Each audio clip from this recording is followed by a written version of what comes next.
আমি রাহেলা বেগম। ঢাকার ব্যস্ত শহরের এক কোনায় ছোট একটা ফ্ল্যাটে আমার সংসার। আমার জগত বলতে গেলে একটি নামকে কেন্দ্র করেই ঘোরে, সেটা হলো আমার ছেলে অয়ন। আজ যখন জানালার পাশে বসে বাইরের বৃষ্টির শব্দ শুনছি, তখন মনে হচ্ছে জীবনের এই দীর্ঘ পথচলাটা আসলে একটা প্রেমেরই গল্প। তবে এই প্রেম কোনো নারী পুরুষের গতানুগতিক প্রেম নয়, এ হলো এক মা আর তার সন্তানের অস্তিত্বের লড়াইয়ের প্রেম। অয়নের বাবা যখন মারা যান, তখন অয়নের বয়স মাত্র 5 বছর। আত্মীয় স্বজন সবাই পরামর্শ দিয়েছিল নতুন করে জীবন শুরু করতে। কিন্তু আমি অয়নের চোখের দিকে তাকিয়ে বুঝেছিলাম, আমার জীবনের পূর্ণতা অন্য কারো হাত ধরে আসবে না, আসবে এই ছোট্ট মানুষটার মুখে হাসি ফুটিয়ে। সেই থেকেই আমার আর অয়নের পথচলা শুরু। আমি ওর কাছে শুধু মা নই, আমি ওর বন্ধু, ওর ভরসা আর ওর জীবনের ধ্রুবতারা। অয়ন বড় হচ্ছিল, আর তার সাথে সাথে আমাদের সম্পর্কের গভীরতাও যেন অন্য এক মাত্রায় পৌঁছাচ্ছিল। আমার অয়ন এখন 25-এ পা দিয়েছে। পড়াশোনা শেষ করে সে একটা মাল্টিনা কোম্পানিতে চাকরি করছে। মানুষ বলে মা ছেলের সম্পর্ক নাকি সময়ের সাথে সাথে একটু দূরত্বে চলে যায়, কিন্তু আমাদের ক্ষেত্রে তা হয়নি। অয়ন আজও বাসায় ফিরে সবার আগে আমাকে খুঁজে। রান্নাঘরে গিয়ে আমার হাত থেকে খুন্তিটা নিয়ে বলে, মা, আজ অনেক টায়ার্ড লাগছে, চলো দুজনে মিলে চা করি। এই যে ছোট ছোট মুহূর্তগুলো, এগুলোই তো ভালোবাসা। কিন্তু সমাজের চোখে এই গভীর টানটা সবসময় সহজভাবে ধরা দেয় না। ঘটনার শুরু মাস 3 আগে। অয়নের অফিসের কলিগরা একদিন আমাদের বাসায় এসেছিল ডিনারে। তাদের মধ্যে মিতু নামের একটি মেয়ে ছিল। মেয়েটি খুব সুন্দরী এবং স্মার্ট। আমি লক্ষ্য করলাম, মিতু অয়নের দিকে যেভাবে তাকাচ্ছে সেখানে একটা অধিকারবোধ আছে। অয়ন কিন্তু নির্বিকার। সে খাবার বেড়ে দেওয়ার সময় আমার প্লেটটা আগে ঠিক করে দিচ্ছে, আমার পছন্দের ভাজিটা বারবার আমার দিকে এগিয়ে দিচ্ছে। মিতু একটু ইতস্তত করে বলল, অয়ন, তুমি কি সব সময় আন্টির পেছনেই লেগে থাকো? বড় হয়েছ তো একটু। অয়ন খুব শান্ত গলায় হাসল। বলল, মিতু, আমার মা আমার অক্সিজেন। আমি বড় হয়েছি বলে কি নিঃশ্বাস নেওয়া ছেড়ে দেব? আমার কাছে মায়ের এই সাহচর্য পৃথিবীর শ্রেষ্ঠ পাওয়া। অয়নের এই কথাটা আমার বুকে যেন এক অদ্ভুত প্রশান্তি এনে দিল। কিন্তু আমি জানতাম না, এই প্রশান্তির আড়ালেই লুকিয়ে আছে বড় এক ঝড়। পরদিন সকালে নাস্তার টেবিলে অয়ন খুব মনমরা হয়ে বসেছিল। আমি ওর কপালে হাত দিয়ে দেখলাম জ্বর নেই তো। অয়ন আমার হাতটা ধরে কিছুক্ষণ চুপ করে থাকল। তারপর বলল, মা, একটা কথা বলবো।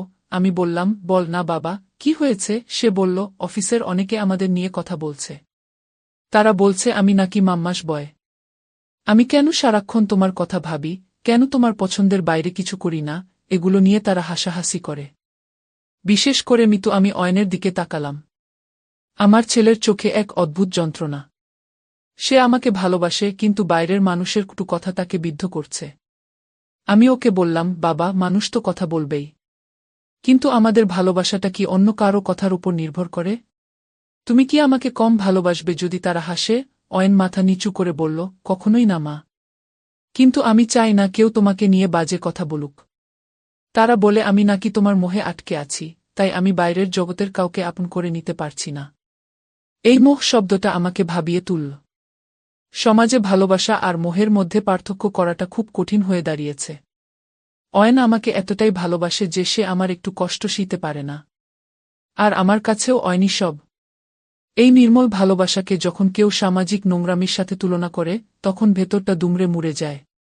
সেদিন বিকেলে আমি একা বসে ভাবছিলাম, আমাদের এই ছোট সংসারে কি সত্যিই তৃতীয় কোনো মানুষের প্রয়োজন আছে? অয়ন তো ভালোই আছে, কিন্তু সমাজ কি তা হতে দেবে? অয়ন সেদিন রাতে বাসায় ফিরে আমাকে এক জোড়া কানের দুল দিল। খুব সুন্দর নীল পাথর বসানো। বলল, মা, আজ স্যালারি পেয়েছি। তোমার শাড়ির সাথে ম্যাচিং করে এটা এনেছি। আমি বললাম, অয়ন, এসব কেন করিস? তোর নিজের জন্য কিছু কিনতি? অয়ন আমার চোখের দিকে তাকিয়ে বলল, মা, তোমার মুখে যখন ওই হাসিটা দেখি, তখন মনে হয় আমার সারা জীবনের উপার্জন সার্থক। তুমিই তো শিখিয়েছ ভালোবাসা মানে পাওয়া নয়, ভালোবাসা মানে বিলিয়ে দেওয়া। গল্পের প্রেক্ষাপট বদলাতে শুরু করল যখন আমাদের পাশের বাসায় এক নতুন ভাড়াটিয়া এলেন। সুমনা ভাবি। উনি খুব কথা বলতে পছন্দ করেন। একদিন উনি আমাকে ডেকে বললেন, রাহেলা আপা, অয়ন তো অনেক বড় হয়েছে। ওর বিয়ের ব্যবস্থা করেন না কেন? ওর কি নিজের কোনো পছন্দ আছে? শুনলাম অফিসে কার সাথে নাকি ওর খুব খাতির। আমি হাসলাম। বললাম, অয়ন ওর মায়ের পছন্দেই সব করবে ভাবি। ও নিজেই বলে আমি যাকে ভালোবাসব সেও যেন ওর মাকে ওর মতোই ভালোবাসে। সুমনা ভাবি মুখটা বাঁকিয়ে বললেন, আরে আপা, আজকের দিনের ছেলেরা কি আর অতটা মাদার ভক্ত থাকে? নিশ্চয়ই কোনো ব্যাপার আছে। নয়তো একটা জোয়ান ছেলে দিনরাত মায়ের আঁচল ধরে বসে থাকে কেন? উনার এই কথাগুলো তীরের মতো আমার বুকে বিঁধল। কেন সমাজ একজন ছেলের মায়ের প্রতি এই অগাধ ভালোবাসাকে বাঁকা চোখে দেখে? কেন তারা মনে করে মা আর ছেলের মধ্যে ভালোবাসা থাকলে সেখানে কোনো ভুল ইঙ্গিত আছে? অয়ন কিন্তু কিছুই জানত না। সে নিজের কাজে মগ্ন থাকত। কিন্তু আমি লক্ষ্য করলাম, অয়ন দিন দিন আরও বেশি অন্তর্মুখী হয়ে যাচ্ছে। সে অফিস থেকে ফিরেই আমার কাছে বসে থাকতে চায়। বাইরে বন্ধুদের সাথে আড্ডা দিতে যায় না। এমনকি মিতুর ফোন আসলেও সে রিসিভ করে না। একদিন বৃষ্টির রাতে কারেন্ট চলে গেল। মোমবাতির আলোয় আমরা মা ছেলে বসে কথা বলছিলাম। অয়ন হঠাৎ বলল, মা, যদি এমন হয় যে আমি কোনোদিন বিয়ে করলাম না, শুধু তোমার সাথে এই ঘরটাতেই কাটিয়ে দিলাম সারা জীবন, তুমি কি রাগ করবে? আমি চমকে উঠলাম। বললাম, এ কি কথা অয়ন? তোর তো একটা ভবিষ্যৎ আছে। তোর জীবনসঙ্গী আসবে, তোর ঘর হবে। অয়ন বিষণ্ণ হাসল। মা, আমি মিতুকে দেখার পর বুঝেছি, এই পৃথিবীর মানুষ ভালোবাসার সংজ্ঞাই জানে না। মিতু আমাকে বলেছিল, হয় আমি নয় তোমার মা, যে কোনো একজনকে বেছে নাও। আমি এক মুহূর্ত সময় নেইনি মা। আমি ওকে বলেছি, যে মা আমাকে তিল তিল করে গড়ে তুলেছেন তার সাথে কারো তুলনা হয় না। মিতু আমাকে অদ্ভুত সব অপবাদ দিয়ে চলে গেছে। সে বলেছে আমাদের মা ছেলের সম্পর্ক নাকি স্বাভাবিক নয়। অয়নের চোখে তখন জল। আমি নিজের কান্না চেপে রাখলাম। একজন মা হিসেবে আমার সন্তানকে এমন এক পরিস্থিতির মুখোমুখি হতে হচ্ছে, যেখানে তার নৈতিকতা আর ভালোবাসাকেই প্রশ্নের মুখে দাঁড় করানো হয়েছে। আমি অয়নের হাত ধরলাম না, শুধু ওর সামনে বসে থাকলাম। আমাদের মাঝে এক নিবিড় নীরবতা। বাইরে তখন মুষলধারে বৃষ্টি। অয়ন বলল, মা, আমি তোমাকে ভালোবাসি। এই ভালোবাসাটা কি পাপ? কেন মানুষ এটাকে অন্য চোখে দেখে? আমি দীর্ঘশ্বাস ফেলে বললাম, বাবা, পৃথিবীতে ভালো জিনিসের শত্রু বেশি। তুই আমাকে ভালোবাসিস কারণ তুই আমার কষ্টটা বুঝিস। আর মানুষ সেটা দেখে হিংসা করে কারণ তাদের জীবনে হয়তো এমন নিঃস্বার্থ ভালোবাসা নেই। তুই ভেঙে পড়িস না। কিন্তু পরিস্থিতি আরও খারাপ হল। পরদিন সকালে আমাদের দরজায় পুলিশ এল। অয়ন আর আমি দুজনেই হতবাক। পুলিশ অফিসার গম্ভীর গলায় বললেন, অয়ন আহমেদ কে? আপনার বিরুদ্ধে একটি অভিযোগ আছে। মিতু নামের এক নারী অভিযোগ করেছেন যে আপনি মানসিকভাবে অসুস্থ এবং আপনি আপনার পারিবারিক সম্পর্কের আড়ালে কিছু অসামাজিক কাজ করছেন। আমি যেন আকাশ থেকে পড়লাম। অসামাজিক কাজ? আমার অয়ন? পুলিশ যখন অয়নকে নিয়ে যেতে চাইল, আমি তাদের সামনে গিয়ে দাঁড়ালাম। আমার চোখ দিয়ে তখন আগুনের ফুলকি বেরোচ্ছে। আমি চিৎকার করে বললাম, আমার ছেলে চোর নয়, ডাকাত নয়। সে শুধু তার মাকে ভালোবাসে। এটাই কি তার অপরাধ? অফিসার বললেন, আন্টি, আমাদের কাছে অভিযোগ আছে যে আপনারা মা ছেলে মিলে সমাজবিরোধী আচরণ করছেন, যা প্রতিবেশীদেরও অস্বস্তির কারণ। মিতু দেবী অনেক তথ্য দিয়েছেন। অয়ন স্তব্ধ হয়ে দাঁড়িয়েছিল।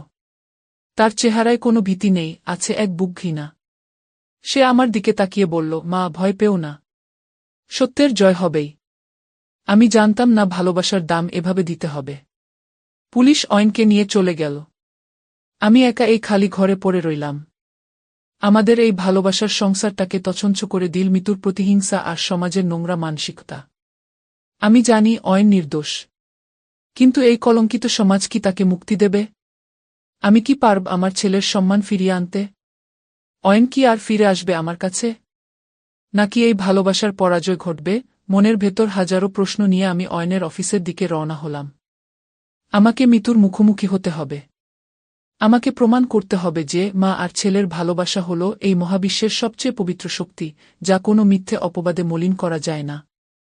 মিতু কেন এমন করল? তার পেছনে কি আরও কেউ আছে? অয়নের প্রতি আমার এই ভালোবাসা কি সত্যিই সমাজ মেনে নিতে পারবে না? রাস্তার প্রতিটি মানুষ যেন আমার দিকে তাকিয়ে ফিসফিস করছিল, যেন আমি কোনো অপরাধী। কিন্তু আমার মাথা উঁচু ছিল। কারণ আমি জানি আমার গর্ভে এমন এক সন্তান জন্ম নিয়েছে যে ভালোবাসতে জানে। অয়নকে যখন পুলিশ নিয়ে যাচ্ছিল তখন আমার বুকটা ফেটে যাচ্ছিল। কিন্তু আমি জানতাম এখন ভেঙে পড়লে চলবে না। আমি রাহেলা বেগম, যে তার সন্তানকে একা হাতে মানুষ করেছে, সেই আমি আজ আমার ছেলের সম্মান রক্ষা করব। অয়নকে থানায় রেখে আমি সোজা চলে গেলাম তার অফিসে। সেখানে গিয়ে দেখলাম মিতু তার কলিগদের সাথে জটলা পাকিয়ে হাসাহাসি করছে। আমাকে দেখে সে যেন একটু ভড়কে গেল, কিন্তু সামলে নিয়ে বাঁকা হেসে বলল, আরে আন্টি, আপনার ছেলে তো এখন হাসতে। আপনি এখানে কি করছেন? আমি মিতুর খুব কাছে গিয়ে দাঁড়ালাম।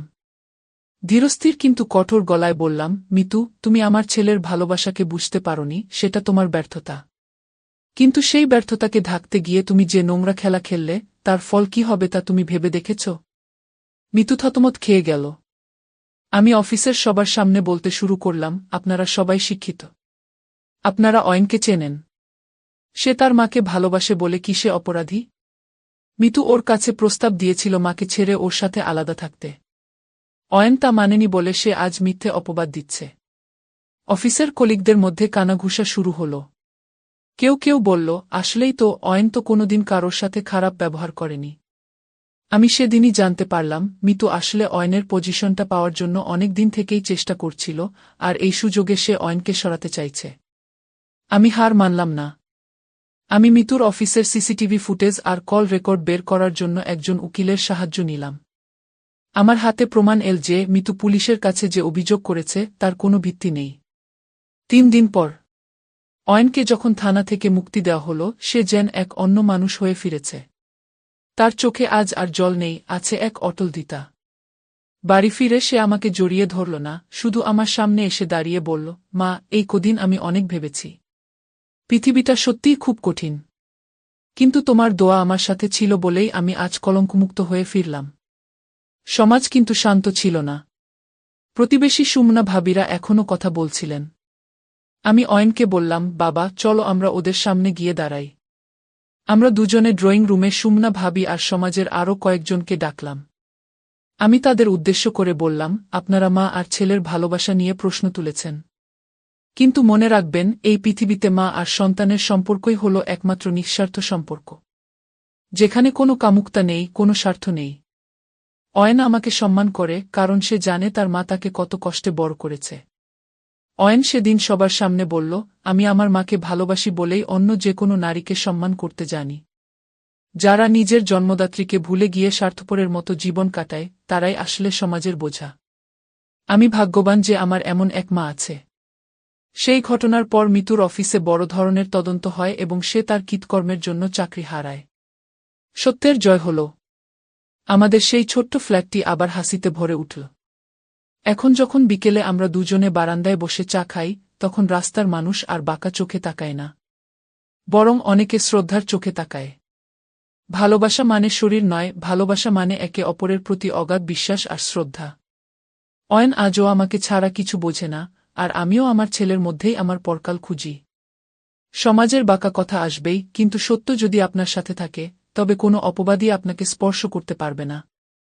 আমরা প্রমাণ করেছি, মা ছেলের এই প্রেম হল পৃথিবীর শ্রেষ্ঠ প্রেম। আমাদের এই সমাজ অনেক সময় পবিত্র সম্পর্ককেও সন্দেহের চোখে দেখে। কিন্তু মনে রাখতে হবে, পারিবারিক মূল্যবোধ এবং মা বাবার প্রতি সন্তানের শ্রদ্ধা ও ভালোবাসা জীবনের সবচেয়ে বড় সম্পদ। অয়ন ও রাহেলা বেগমের গল্প আমাদের শেখায় যে, সত্যের পথে থাকলে এবং পারস্পরিক বিশ্বাস অটুট থাকলে যে কোনো ঝড় মোকাবেলা করা সম্ভব। নৈতিকতা আর নিঃস্বার্থ ভালোবাসাই শেষ পর্যন্ত জয় হয়।